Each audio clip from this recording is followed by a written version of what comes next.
স্থানীয় সংবাদ পড়ছি সিদ্ধার্থ শঙ্কর চৌধুরী। রাষ্ট্রপতি দ্রৌপদী মুর্মু বলেছেন, কন্যাদের সর্বোত্তম শিক্ষা প্রদান করা নারী নেতৃত্বাধীন উন্নয়নকে উৎসাহিত করার সবচেয়ে কার্যকর উপায়।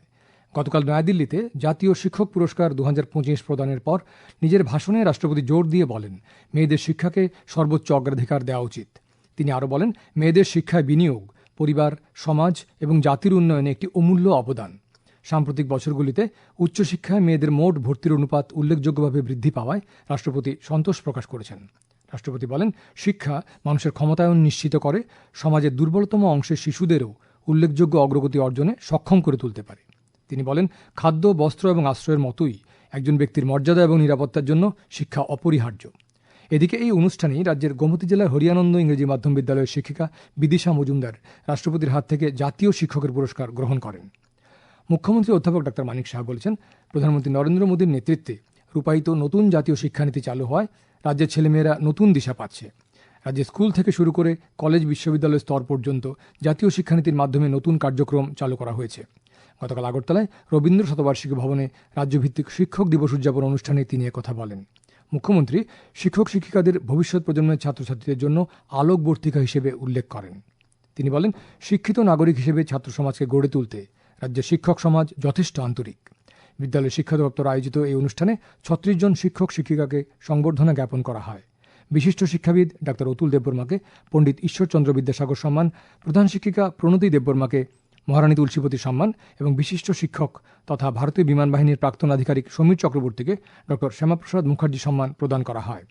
দক্ষিণ জেলার 8টি ব্লকে এবং জোলাইবাড়ি ব্লকের বৃন্তক শিক্ষানিকেতন ও পিলাক পাবলিক স্কুল সহ বিভিন্ন বেসরকারি স্কুলে গতকাল যথাযথ মর্যাদায় 64তম শিক্ষক দিবস পালিত হয়। বিলোনিয়ার পুরাতন টাউন হলে বিলোনিয়া পুর পরিষদ এবং ভারতচন্দ্রনগর ব্লক ভিত্তিক শিক্ষক দিবসের অনুষ্ঠান হয়। এছাড়া জোলাইবাড়ি দ্বাদশ স্কুলে জোলাইবাড়ি ব্লক ভিত্তিক এবং শান্তিরবাজারের মুকুট অডিটোরিয়ামে বকাফা ব্লক ভিত্তিক শিক্ষক দিবসের অনুষ্ঠান হয়। স্বাধীনতা দিবসে লালকেল্লার প্রাকার থেকে প্রধানমন্ত্রী নরেন্দ্র মোদী দীপাবলির আগে পরবর্তী প্রজন্মের জিএসটি সংস্কারের ঘোষণা করেছিলেন। চলতি মাসের 3 তারিখে জিএসটি বা পণ্য ও পরিষেবা কর পরিষদ কর হার যুক্তিসঙ্গতকরণে অনুমোদন প্রদানের মাধ্যমে আরও দক্ষ এবং নাগরিক বান্ধব অর্থনীতি তৈরি প্রসঙ্গে প্রধানমন্ত্রীর দৃষ্টিভঙ্গিকে বাস্তবায়িত করায় উদ্যোগী হয়েছে। এই সংস্কারগুলি অনেক ক্ষেত্রে করের হার হ্রাস করে মানুষের জীবনকে সহজ করেছে। আজ শিক্ষাক্ষেত্রের জন্য গৃহীত সংস্কারগুলোতে আসুন নজর দেওয়া যাক। জিএসটি বা পণ্য পরিষেবা কর পরিষদ পরোক্ষ কর ব্যবস্থা সরল করে 4 স্তরের বদলে 5% এবং 18% দ্বিস্তরের কাঠামোতে নিয়ে এসেছে। তবে তামাক এবং বিলাসবহুল পণ্য সহ নির্বাচিত কয়েকটি পণ্যের জন্য 40% অতিরিক্ত স্ল্যাব চালু করা হয়েছে। পরিষদ বেশ কয়েকটি শিক্ষামূলক ও স্টেশনারি পণ্যকে জিএসটি থেকে অব্যাহতি দেওয়ার বিষয়ে অনুমোদন প্রদান করেছে। এক্সারসাইজ বুক, পেন্সিল, শার্পনার, গ্রাফ বই, মানচিত্র, গ্লোব এবং ল্যাবরেটরি নোটবুকের মতো সামগ্রী আগে 12% জিএসটি হারের আওতায় ছিল, এখন হয়েছে সম্পূর্ণ করমুক্ত। গাণিতিক সামগ্রী, জ্যামিতি বাক্স ও সরঞ্জাম এবং রঙের বাক্সের মতো অন্যান্য স্টেশনারি জিনিসপত্রের দামও 12% থেকে কমিয়ে 5% করা হয়েছে। কেন্দ্রীয় শিক্ষামন্ত্রী ধর্মেন্দ্র প্রধান বলেছেন, অনেক সামগ্রী থেকে জিএসটি তুলে নেওয়া হয়েছে, আবার বেশ কয়েকটি কর হার কমিয়ে 5% করা হয়েছে। তিনি বলেন, এর ফলে নাগরিকদের উপর বিশেষ করে শিক্ষাক্ষেত্রে আর্থিক বোঝা কমিয়ে আনবে নতুন ব্যবস্থা। পরিষদের এই সিদ্ধান্ত সরাসরি অভিভাবকদের আর্থিক বোঝা কমাবে। সারা দেশে শিক্ষা প্রতিষ্ঠান, শিক্ষার্থী, শিক্ষা উপকরণ এবং পরিষেবা প্রদানকারীদের উপরও এর ব্যাপক প্রভাব পড়বে। আকাশবাণীর সংবাদদাতা জানিয়েছেন, জিএসটি সংস্কারগুলি সাধারণ মানুষের কথা ভেবে করা হয়েছে এবং এই মাসের 22 তারিখ থেকে সেগুলি কার্যকর হবে। সংবাদকক্ষ থেকে সুমন ভট্টাচার্য, আকাশবাণী, আগরতলা। আগরতলা পুর নিগমের মেয়র দীপক মজুমদার জানিয়েছেন, ভারী বৃষ্টির সময় আগরতলা শহরকে জলমগ্ন অবস্থা থেকে মুক্ত করার জন্য পুর নিগম, স্মার্ট সিটি লিমিটেড এবং পূর্ত দপ্তর মিলিতভাবে একাধিক প্রকল্প বাস্তবায়নের কাজ করছে। আধুনিক প্রযুক্তি ব্যবহার করে শহরের ড্রেনেজ ব্যবস্থা উন্নত করা হবে। গতকাল আগরতলা শহরে কভার ড্রেন নির্মাণের কাজের অগ্রগতি পরিদর্শনের সময় মেয়র শ্রী মজুমদার সাংবাদিকদের একথা জানান। মহারানী তুলসীপতি বালিকা বিদ্যালয়ের প্রাক্তনীদের উদ্যোগে গতকাল আগরতলা প্রেস ক্লাবে আয়োজিত শিক্ষক দিবস উদযাপন অনুষ্ঠানের উদ্বোধন করেন সাংসদ রাজীব ভট্টাচার্য। অনুষ্ঠানে বিদ্যালয়ের 3 জন কৃতী ছাত্রীকে কাজল রায়চৌধুরী স্মৃতি মেধাবৃত্তি প্রদান করা হয়। তাছাড়া গুণীজনদের সংবর্ধনা জানানো হয়। উপস্থিত ছিলেন শিক্ষাবিদ অভিজিৎ ভট্টাচার্য, এলামনির সম্পাদিকা চন্দ্রা রায় প্রমুখ। শিক্ষক দিবসে এ ধরনের আয়োজনের জন্য সাংসদ শ্রী ভট্টাচার্য উদ্যোক্তাদের ধন্যবাদ জানিয়েছেন। চন্দ্রস্মৃতি ঘরোয়া প্রথম ডিভিশন ফুটবলের সুপার লিগের খেলা শুরু হয়েছে। উমাকান্ত মিনি স্টেডিয়ামে নৈশালকে অনুষ্ঠিত প্রথম খেলায় এগিয়ে চলা সংঘ জয়লাভ করেছে। গতরাতের খেলায় এগিয়ে চলা সংঘ 2-1 গোলে কল্যাণ সমিতিকে পরাজিত করে। আগরতলা ও তার পার্শ্ববর্তী অঞ্চলে আজ আকাশ সাধারণত মেঘাচ্ছন্ন থাকবে। বিক্ষিপ্তভাবে 2-1 পশলা বৃষ্টি বা বজ্রসহ বৃষ্টিপাতের সম্ভাবনা রয়েছে। দিনের সর্বোচ্চ তাপমাত্রা 35 ডিগ্রি সেলসিয়াসের কাছাকাছি থাকতে পারে। আগরতলা বিমানবন্দরে আজ সকালে সর্বনিম্ন তাপমাত্রা ছিল 27.7 ডিগ্রি সেলসিয়াস। গত 24 ঘন্টায় বৃষ্টি হয়েছে 0.2 মিলি। আগামীকাল স্কুল সার্ভিস কমিশনের নবম ও দশম শ্রেণীর সহকারী শিক্ষক নিয়োগের পরীক্ষা। আজ এক সাংবাদিক বৈঠকে স্কুল সার্ভিস কমিশনের চেয়ারম্যান সিদ্ধার্থ মজুমদার জানান, অ্যাডমিট কার্ডে সকাল 11টার মধ্যে উপস্থিতির কথা লেখা থাকলেও নিরাপত্তাজনিত কারণে সকাল 10টার মধ্যেই পরীক্ষা কেন্দ্রে ঢুকতে হবে পরীক্ষার্থীদের। আগামীকাল পরীক্ষা দেবেন 3,19,919 জন পরীক্ষার্থী। 636টি কেন্দ্রে কাল পরীক্ষা হবে, তার মধ্যে কলকাতায় রয়েছে 41টি পরীক্ষা কেন্দ্র। নবম ও দশমের শূন্য পদের সংখ্যা 23,212। পরীক্ষাকে স্বচ্ছ সুরক্ষিত করতে একাধিক বিধিনিষেধ রেখেছে কমিশন। পরীক্ষা কেন্দ্রে সিসিটিভি নজরদারি চলবে। পরীক্ষার পর পরীক্ষার্থীদের ওএমআর সিটের কার্বন কপিও দেওয়া হবে। পরীক্ষার্থীরা ছাড়াও পরীক্ষকদেরও পরীক্ষা হলে মোবাইল ফোন, স্মার্ট ওয়াচ নিয়ে ঢোকা নিষিদ্ধ। আগামীকাল এসএসসি পরীক্ষায় পরীক্ষার্থীদের কেন্দ্রে পৌঁছতে যাতে কোনো সমস্যা না হয় তা সুনিশ্চিত করতে রাজ্য সরকার প্রশাসনকে রাস্তা যানজট মুক্ত রাখার নির্দেশ দিয়েছে। পরিবহন দপ্তরকে অতিরিক্ত বাস ও ফেরি চালানোর পাশাপাশি রেলকে সপ্তাহের অন্যান্য কাজের দিনের মতন স্বাভাবিক ট্রেন পরিষেবা চালু রাখার আবেদন জানানো হয়েছে বলে নবান্ন সূত্রে খবর।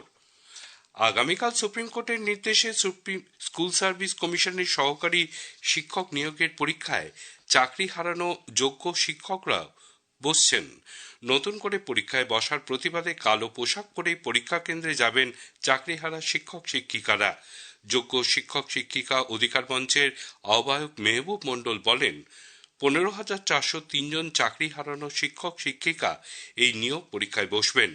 সুপ্রিম কোর্টের আদেশ থাকা সত্ত্বেও স্কুল সার্ভিস কমিশনের জন্য বয়স পেরিয়ে যাওয়ায় অনেকেই নবম, দশম এবং একাদশ, দ্বাদশ দুটো পরীক্ষায় বসতে পারছেন না। তাদের অভিযোগ, সরকারের দুর্নীতির কারণেই তাদের চাকরি গেছে, অথচ আবার তাদের নতুন করে পরীক্ষায় বসতে হচ্ছে। এর প্রতিবাদেই কালো পোশাক পরে পরীক্ষা দিতে যাবেন তারা।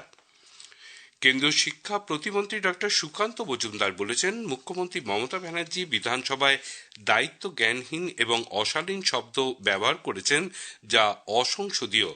তিনি আজ নদিয়ার মায়াপুরে দলীয় সভায় যোগ দেবার ফাঁকে সাংবাদিকদের নানান প্রশ্নের উত্তর দেন।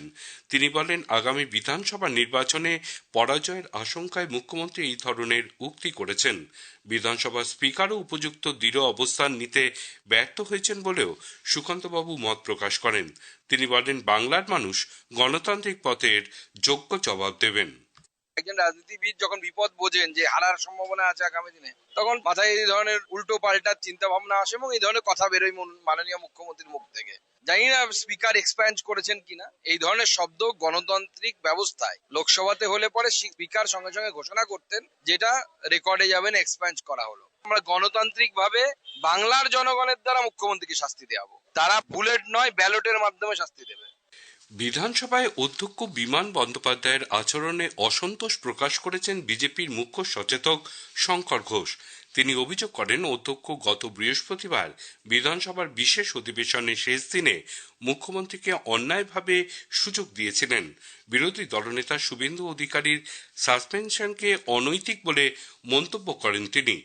বিধানসভার অভ্যন্তরে বিরোধী দলনেতাকে সাসপেন্ড যে পদ্ধতিতে করা হয়েছে সেটা অনৈতিক। যে বুকলেট আমাদেরকে দেওয়া হয় সেখানে 7 নম্বর পেজে পরিষ্কারভাবে 347 ধারা উল্লেখ করা ছিল, কিন্তু 348 ধারায় তিনি যে বিরোধী দলনেতাকে সাসপেন্ড করেছেন, আমি শুধু তাকে অনুরোধ করেছিলাম যে প্রসিডিংসের টেপটাকে শোনানো হোক। প্রসিডিংসের টেপটাকে শোনালেই ওই দুধ আর জল এটা আলাদা হয়ে যেত।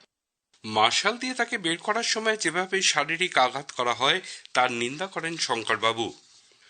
রাজ্য সরকার কৃষকদের কাছে সরকারি সহায়ক মূল্যে কেনা ধান থেকে স্টেট পুলে বকেয়া চাল দ্রুত জমা করার জন্য চাল কলগুলিকে নির্দেশ দিয়েছে।